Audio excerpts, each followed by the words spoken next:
Hi guys, my name is Tina Hong. I'm Anna Ostrowski, and we're here with Candy. I love it. I love it. So I'm going to do a quick bio and then we're going to get right into it. So Candy is with us this afternoon. She is a certified sexologist who empowers men, women, and children with knowledge across the country. She has launched sex education seminars for teens and young adults and continues to do couples workshops and makes sex easier to discuss at any age.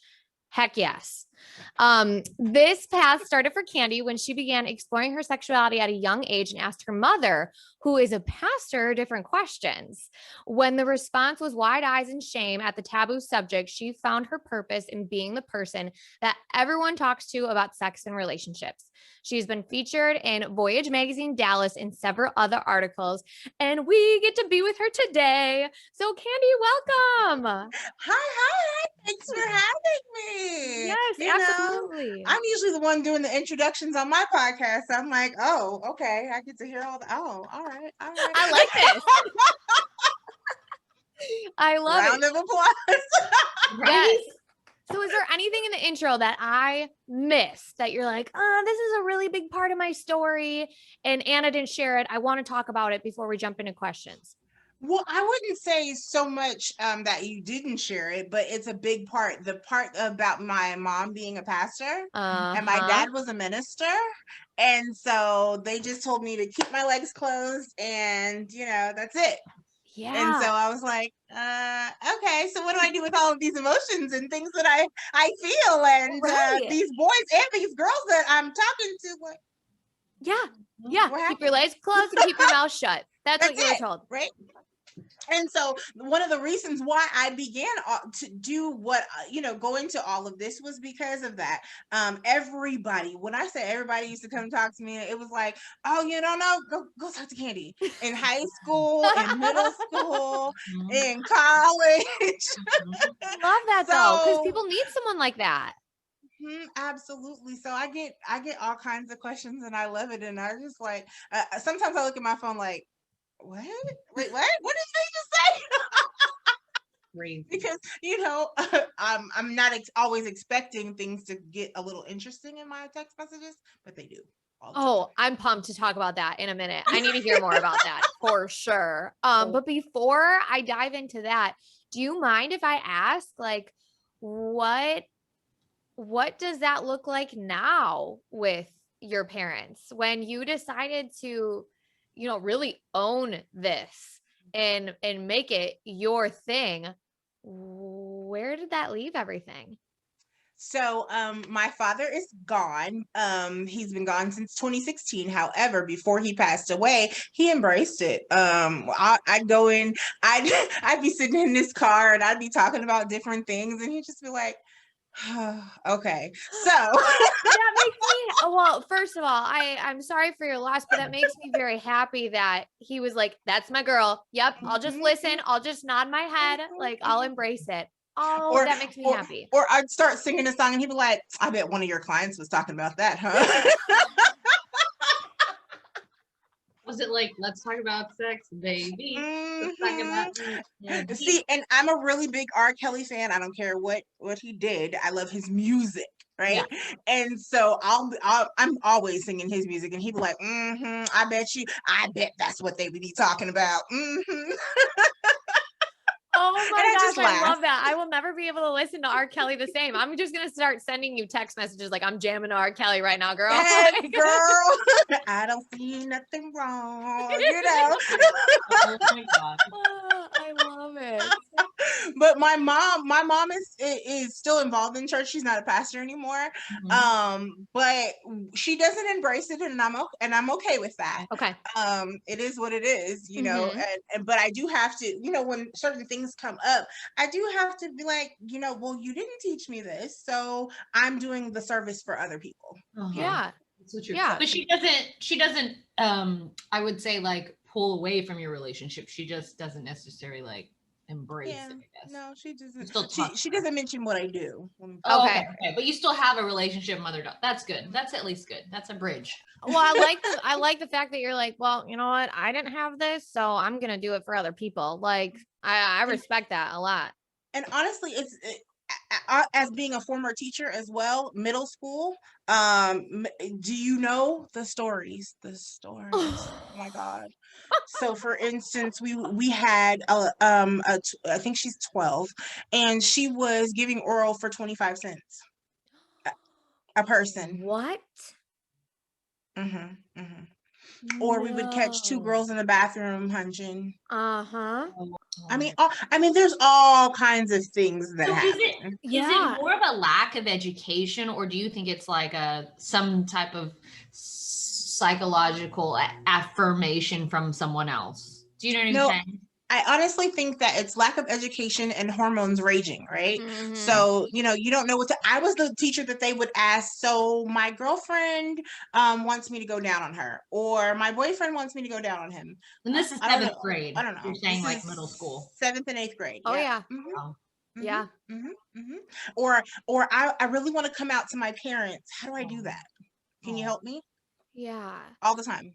Well, Wow. I really like that we're talking about the age right now, Yeah. because I think there's a lot of people out there who think, oh, that doesn't happen until high school or college. Like middle schoolers aren't thinking, and it's like BS. And so I I'm glad also that we're used to pointing teach that 4th out. grade. You I had also used to teach 4th grade. 4th grade was the same way. 4th grade was the same thing. We wow. would catch people hunching in the bathroom. They would be talking about their in relationships as girl on girl, boy on boy, Yeah. boy and girl, all kinds of things. And it's because they have access. Remember, I don't know how old you guys are, but I'm 39. Well, I'll be about to be 39 at the end of the month. And so back when I was in school, all we had was what? Encyclopedia Britannica. And We had I think it was like a 10-minute lecture on like, hey, don't forget, be abstinent. And that was it. right, exactly. Or that 5th grade class that you had to go. These are boys' parts, these are girls' parts. This is how Yes. this, all of that. That's all we had, right? Yeah. But now it's at their fingertips. Oh, You know, yeah. latchkey True. kid means a different thing because they can go home on the internet, they can be watching porn, they can be doing all kinds of things, and no one would ever know, right? Unless you're that parent that has those keystrokes, or you know, you're checking their Yeah. history and all of that, and you have them. So they're learning it all from internet Uh-huh. or other people that they're watching. Or their own, You know? like, could it be maybe misguided relationships from their own parents? Because sometimes okay. My That's it. random question, this is actually for Anna Banana. So I'm 35 at the end of this month. You said you're 39, and there was a very like small little blip, and then I developed late. So I don't think I think my parents, you know, Asian people, we just avoid it. We don't talk about it, whatever. But I'm just curious because Anna, because you're 10 years younger than me, how was Mhm. sex education for you growing up? It's so funny that we're talking about this, because I was literally just talking about this with a girlfriend about how we had in 5th grade, girls went into one room, boys went into the other room, boys Mhm. learned how to put on deodorant, and girls learned about periods and tampons. Mhm. Like that was it. And then in Mhm. high school, I had one class on it, and really all I can remember from it, most of it focused around exercise and health. Like it wasn't about sex. The one thing that we talked about with sex was you can't have sex until you can say the word penis with a straight face. Like that was it. Clearly, I can't even listen to it. Yeah, like that was it. And so I think, Candy, it's Wow. such a good point that the amount of information and stuff that's available has drastically changed throughout the years, but the way that we educate people on it hasn't. And that's not okay. And that's a problem, right? Right. So enter me or people like me Mhm. that are willing to do seminars and group sessions about all of this type of thing. And Yeah. I get, like, as a former teacher, I get calls from my former students all about all of this kind of stuff. Now some of them are 20 and 21, and they're like, okay, so I'm trying this for the first time, help me. So yeah. What do you think are like common I would say not problems, I don't want to say it's a problem, common questions that you come up with in a majority of your, or themes, common themes that you see in a majority of your talks? Is it more like, hey, I've been shunned, that my sexual orientation is bad, and so just not to deal with it at all? Or is it more like, I don't know, is it because I think I associate shame lots of times with possibly sexual activity. So that would be probably one of my themes, but just curious what you commonly see. It's a good So question. which age group are you talking about? Because I talked to 13 to 21, and then I talked to, 21 and up, and then I talked to 60, 40, 50. Like, so there's 8 different things, stigmas with different age groups, right? Yeah. Interesting. Let's categorize it like 21 and under, maybe, and then 20 to 40, and I would say like 40 and up. Yeah. So 21 and under are most of the time it's about how to do things. And a little bit of embarrassment about how, because they want to try it, but they're not sure. And then their parents are like, don't do that. Don't do anything. They're like, just stop, or they're trying to come out and they don't know how, those type of things. That's what I get for 21 and under, because everything else is at their fingertips. Right. It's true. No, I mean, that's true. So they're dealing with their feelings and their emotions is more what I get, and how to do certain things because they've watched it. But my older group, so I would say 30 to 45-ish, they're like, I don't enjoy giving fellatio. Oh, okay. All right. So how do I get over that? Or he doesn't lick it right. How do we fix that? What can I incorporate into my bedroom? Oh my God, he's so boring. Maybe I want to do this, that, and the third. Or I get my 45 to 60 group. They're buck wilds.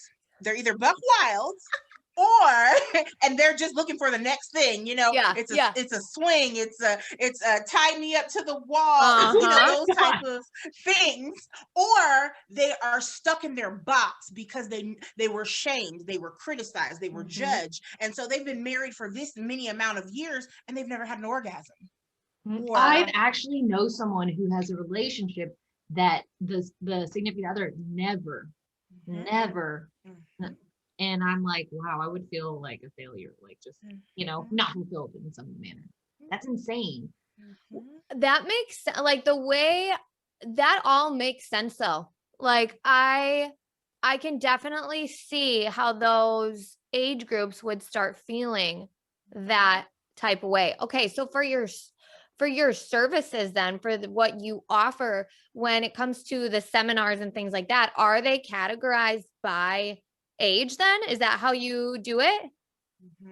So my 13 to 21 is an age group by themselves. And then sometimes it's even broken down a little bit more. So sometimes I'll like, okay, my middle school, my high school, my college students. So your worlds are different, right? So like my 18 and up, you have the right to do whatever the heck you want to do. I'm just trying to help you be safe and protect you. My 13 through 17 or so, I'm like, so yes, you do still have the right to do the things that you want to do with your body, but no, there's consequences with your parents still, because you're underage, right? And they still have the authority to say, no, you can't do this, you can't do that. I don't want you to do this, although I want them to keep an open mind, because if that person, your child wants to do these certain things, like, for instance, guys, we were just going back and forth on Facebook. There's this meme that was going around, and it was this girl, a little girl that was 14 years old, and she asked her mom for a toy, and not the Mattel kind. Right? Oh, yep. So, okay. Yep. Got it. So she started to have all these feelings and urges, and she's just like, she felt open enough to tell her mom, and she asked for the toy. And so there was this debate all throughout Facebook for all these different sexology groups. Like, no, some people were like, absolutely not. I'm not buying her a toy. I'm not letting her have anything. She's too young to do that. Then there was this middle ground. Well, I'm gonna educate her, and then if she still wants it, then yeah. And then there was all the people like me, like, this should not be an issue. This is not a problem. If she's having these feelings, and I would rather her do this than go out and sleep with this boy or this girl and get this STI or get pregnant. And, so yeah, I would want just I would want someone to be my trial and error, like I'm sure Anna would do this to me when we get older and I have kids. She's like, hey, what'd you do with your daughter? Like, I just want a friend to be my top trial and error. But there were also plenty of people that have given the toys to the kids, for real. Because they're like, I would rather you do this than that. you know? Yeah. So So, okay, let's talk about that a little bit further. And I think a lot of the people who do listen to our podcast tend to fall in, a lot of them are moms, or they're going to be moms soon.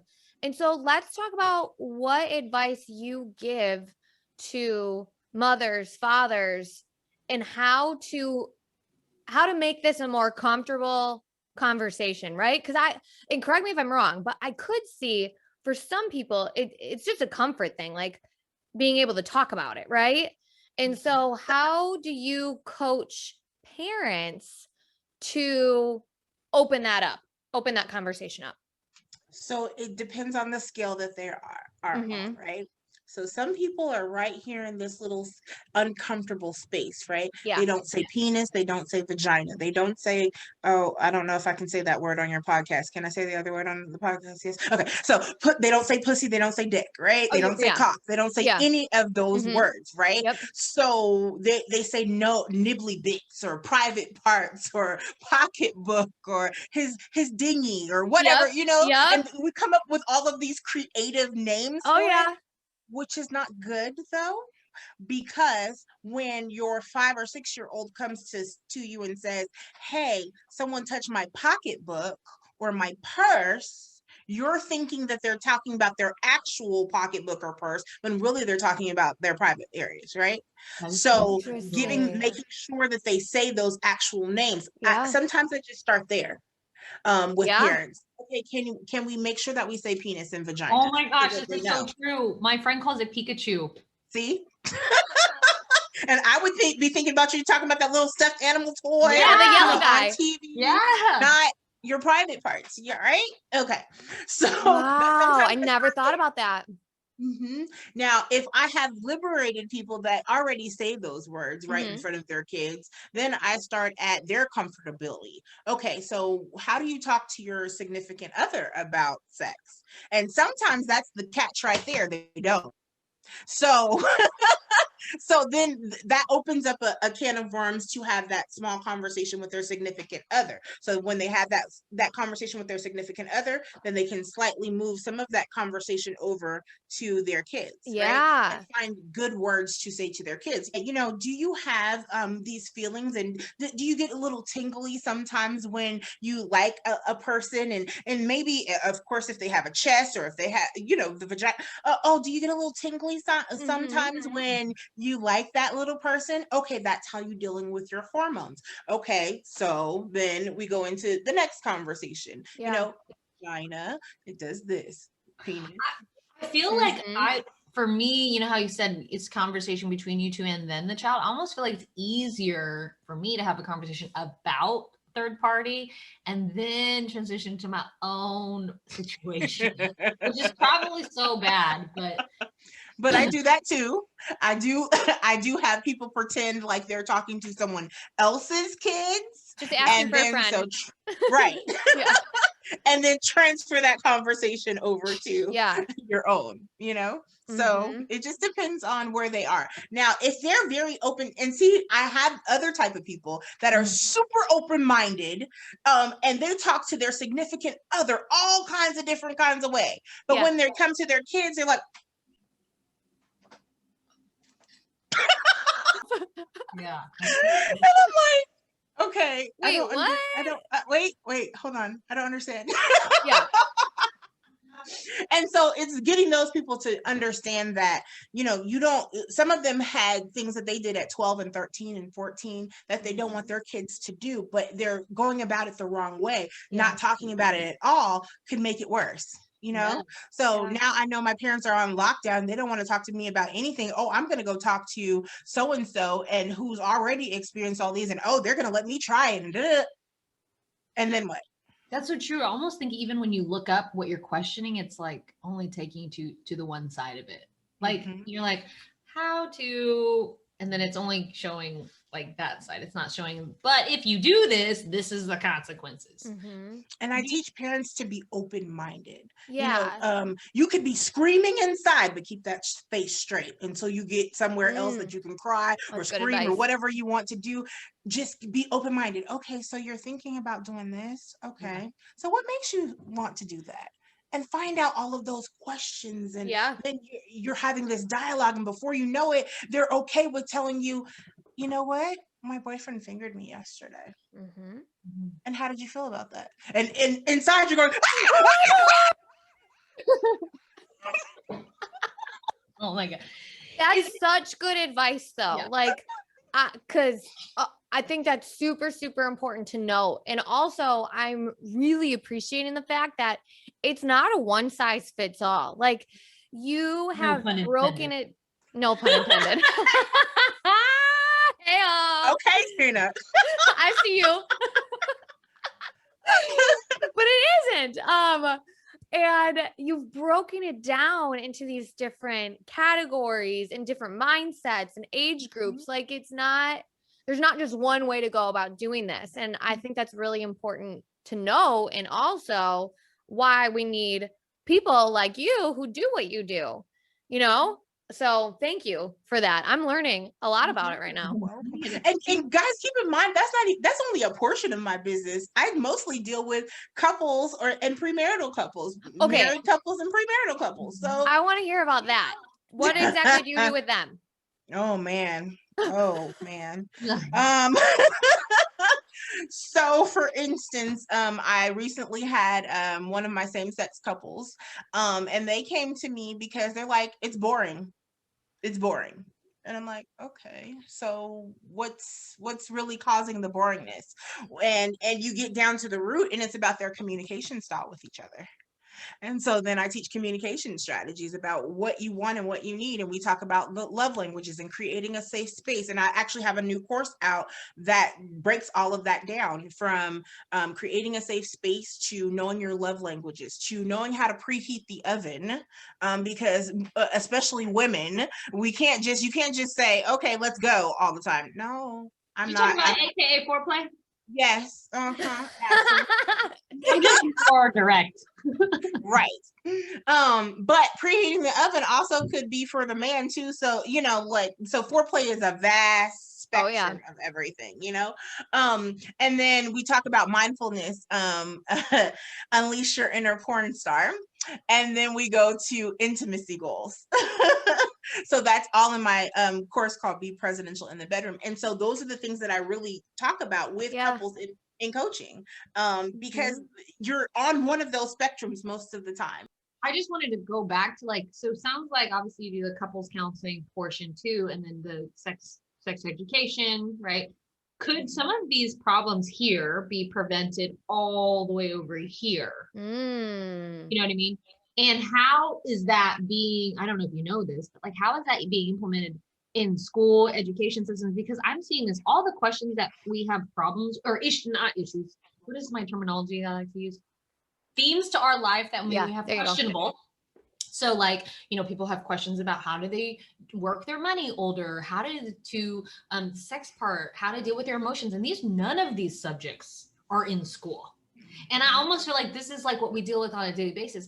How will that ever change? And is it changing at all? So it depends on where you are, if it's changing or not. Texas is trying to do a few different things with their legislation. I really believe that maybe a couple of months ago, I saw something about talking about LGBTQIA in their curriculum. So they're trying to incorporate that, trying to have more sex education classes versus just it in health instead of, but they're doing it. They want to do it more in high school. And I'm like, no, we got to start these babies early. So, but at least it's one step forward. Yeah. You had two parts to your question. What was the other part? Just if all these problems or themes here could be healed or prevented, if we introduce these topics earlier in life. That's why I had originally asked Tina if it was any different, but it didn't seem like it. Yeah. So trying to be proactive is definitely where I'm going with this, right? So I'm trying to get I've started to talk to some churches because I'm a preacher's kid. So they are okay with me, they're comfortable with me, presenting this to their kids, because they know that I'm going to watch my language. They know that I'm still not going to go over into the parent arena, but I am going to give them enough information where they can open up the dialogue with their parents. So, I've done some of those. So I'm actually very grateful and happy that they're allowing me to do that. Right.